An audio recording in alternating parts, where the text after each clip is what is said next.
8월 11일 월요일 새벽 우리가 함께 묵상하실 하나님의 말씀은 스가랴서 6장 1절에서 15절 말씀인데요. 우리 1절에서 8절까지 말씀을 먼저 읽도록 하겠습니다. 같이 읽겠습니다.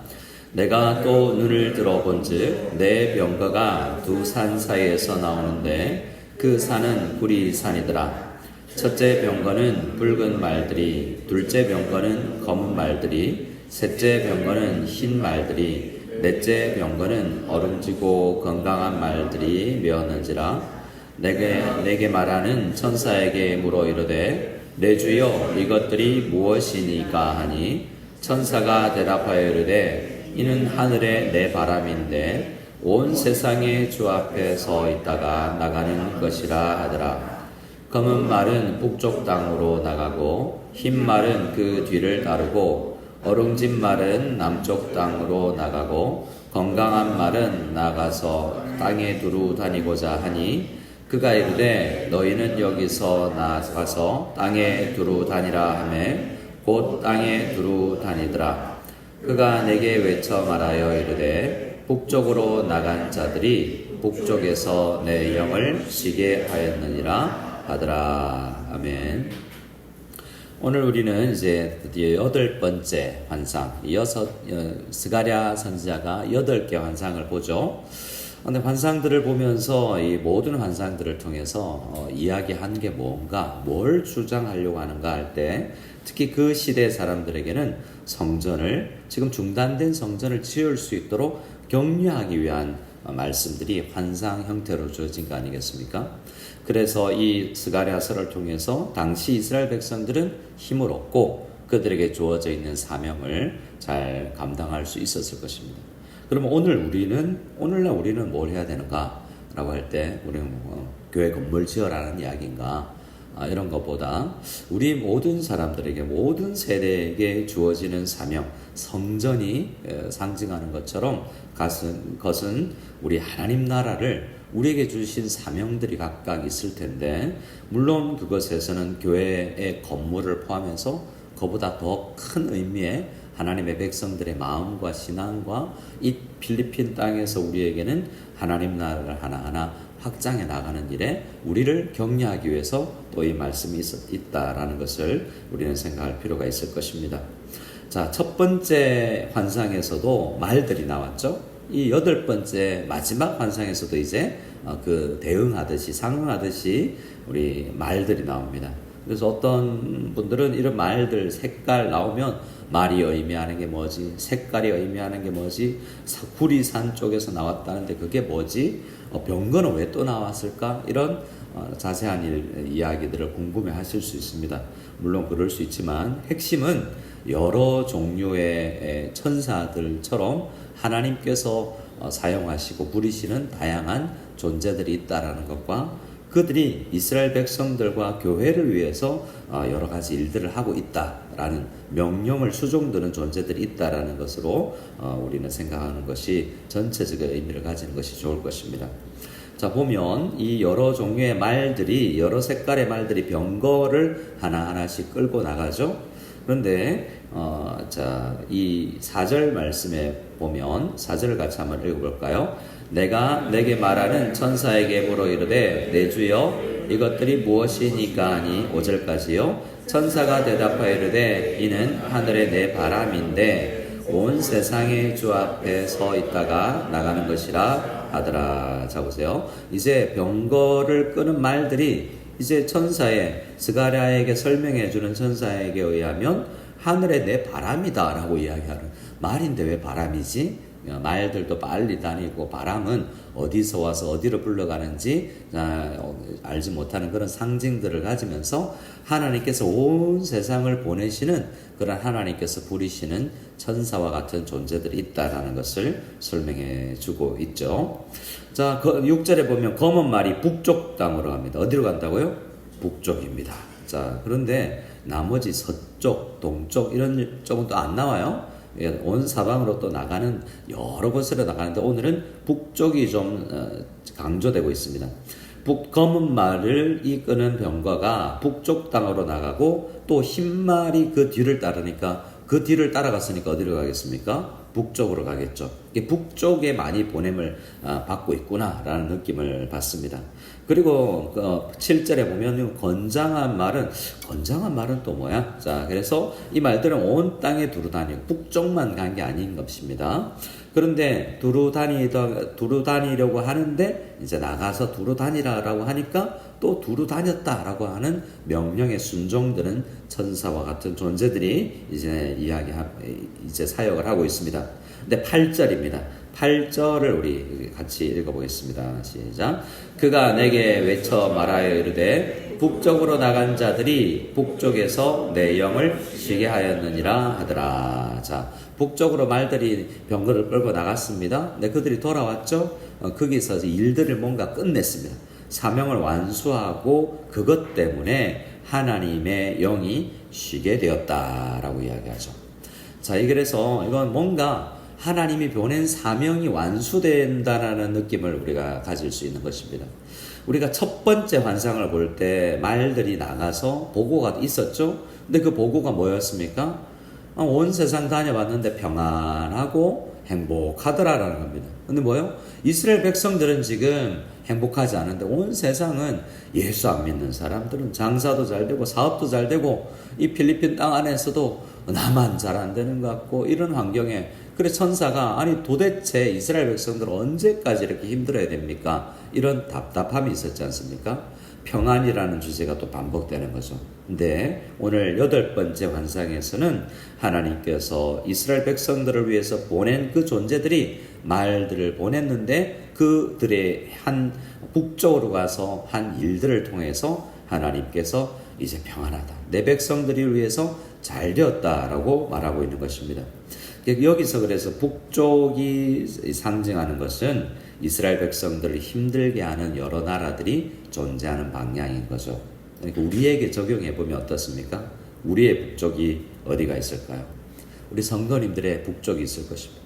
우리나라는 북 그러면 무조건 이게 북한, 노스 코리아 뭐 이런 걸 생각할 수 있지만 우리의 북쪽은 우리를 힘들게 하는 일들이 있는데 우리는 뭔가 어쩔 수 없는데 하나님께서 천사와 같은 존재들을 보내서 북쪽에 있는 문제를 해결하셔서 하나님께서 참 좋다라고 하나님께서 왜 좋다라고 이야기하십니까? 창세기에도 하나님께서 내 영이 쉬고 이제 안식해야 된다. 내가 쉴 수 있다라고 이야기하는 것은 하나님의 그 목적이 잘 이루어졌기 때문이요.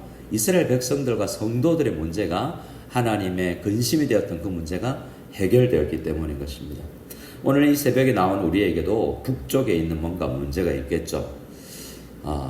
북쪽이면 마닐라, 올티가스, 케존 이쪽에 뭔가 문제 있는 분들 이제 이게 해결되는 거죠.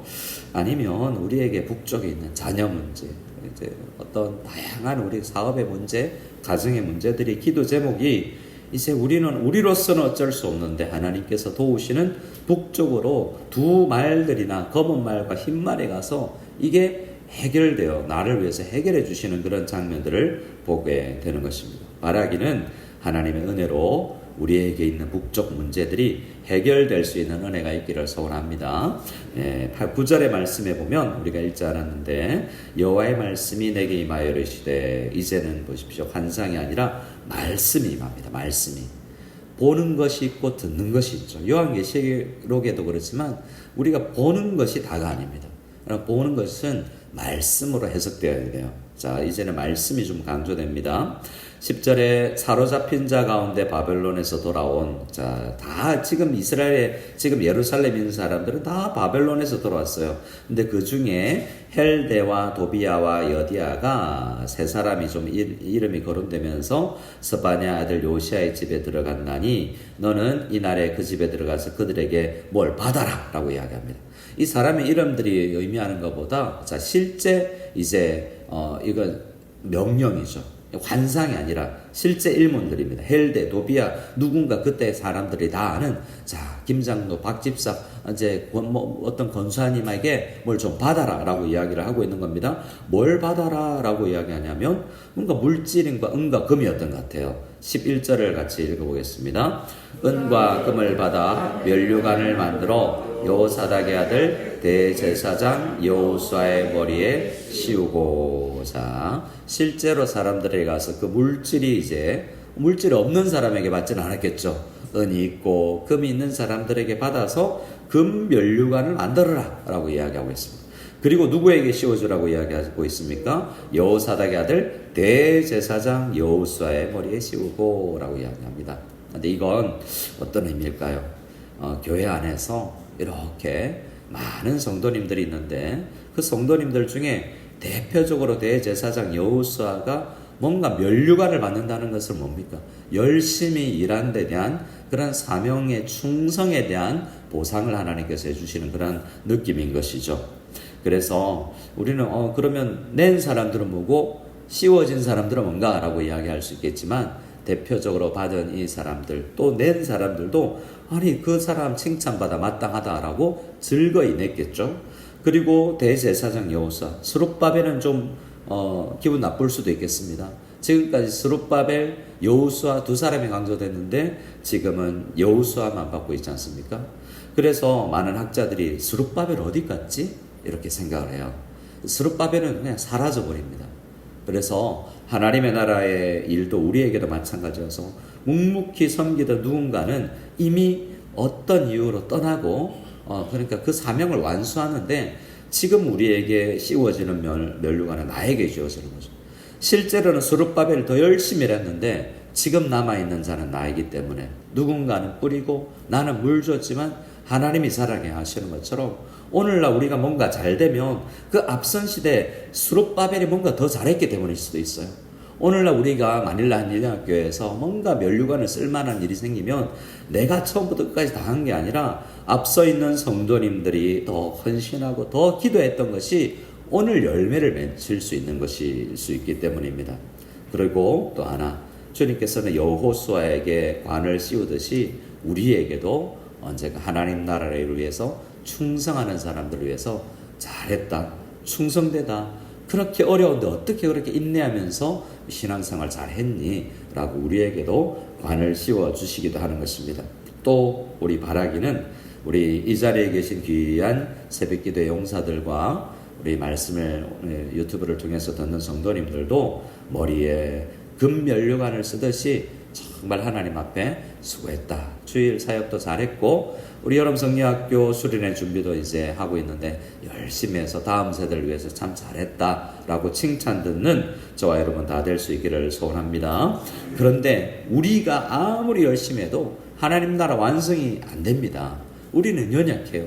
그 과업을 여호수아도 아니고 스룹바벨도 아니고 스가랴도 아니고 우리를 위해서 하나님 나라 사역을 완성하는 분이 있는데 12절에 나오는 싹이라는 줄기, 뭔가 이름을 쓰시고 있는 뭔가 점진적으로 싹이라는 것은 이제 돋아나서 자라나야 되는 의미잖아요. 줄기, 뿌리 이런 의미처럼 그 의미는 예수님입니다. 예수 그리스도께서 오셔서 이들에게서는 오실 예수 그리스도지만 이미 이 스가랴 입장에서는 500년 뒤에 오실 싹이에요.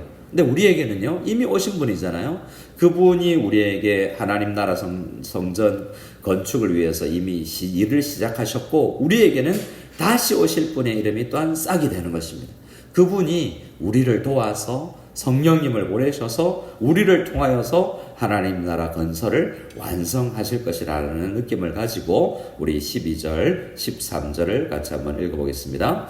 말하여 이르기를 만군의 여호와께서 이같이 말씀하시되 보라 싹이라 이름하는 사람이 자기 곳에서 돋아나서 여호와의 전을 건축하리라. 그가 여호와의 전을 건축하고 영광도 얻고 그 자리에 앉아서 다스릴 것이요 또 제사장이 자기 자리에 있으리니 둘 사이에 평화의 의논이 있으리라 하셨다 하고. 네, 자 보십시오. 우리가 이 당시 사람들도 성전을 완공했어요. 근데 그 성전도 무너졌죠. 또 헤롯 성전이 지어졌습니다. 그것도 무너졌습니다. 이제는 건물 성전은 없어요, 이 세상에. 근데 우리에게도 여전히 성전을 건축하라는 명령을 스가랴서에서 우리가 보는 겁니다. 그건 뭡니까? 다음 세대를 건축하고 여름 성녀학교와 의료 성교와 다양한 우리의 섬김을 통해서 하나님 나라를 이 땅에서 세워 나아가는 것이 우리 모두에게 있는 사명입니다. 근데 그걸 완수할 분은 우리의 열심도 있지만 스가랴와 수룹바벨과 대제사장 여호수아의 헌신과 이 당시에 헌신 상하는 사람들의 헌신처럼 성도의 헌신도 있지만 이것을 완수하는 분은 그가 여호와의 전을 건축하리라 라는 이름을 가진 싹이라는 이름으로 불리는 우리 주 예수 그리스도께서 우리를 도와서 그분이 완성하실 것이고 우리는 그분의 함께 동력자로서 있는 것이다 라는 생각으로 우리가 이 말씀을 묵상하면 좋겠습니다. 우리에게 오늘 이 말씀을 요약하면 두 가지입니다. 하나님은 일하셔서 근심하고 아파하고 힘들어하는 문제들, 북쪽에 있는 문제들을 해결해 주실 수 있는 분이 우리 주님입니다. 이 아침에 우리에게 있는 북쪽 문제를 가지고 기도하며 나가기를 원하고 우리에게 있는 사명이 완수되어야 될 텐데 우리에게 있는 다양한 우리에게 주어진 과업과 사명이 우리의 헌신과 함께 우리와 함께 싸우시는 예수 그리스도의 놀라운 은혜로 우리의 성전 건축이 마닐라 한인연합교회의 부흥과 우리 하나님 나라의 과업의 완성이 의료 선교와 여러분 선교학교 수련의 모든 은혜가 우리 주님의 도움으로 완성될 수 있는 놀라운 은혜가 우리에게 있기를 함께 기도하며 나가는 우리 모두가 될 수 있기를 소원합니다. 아멘.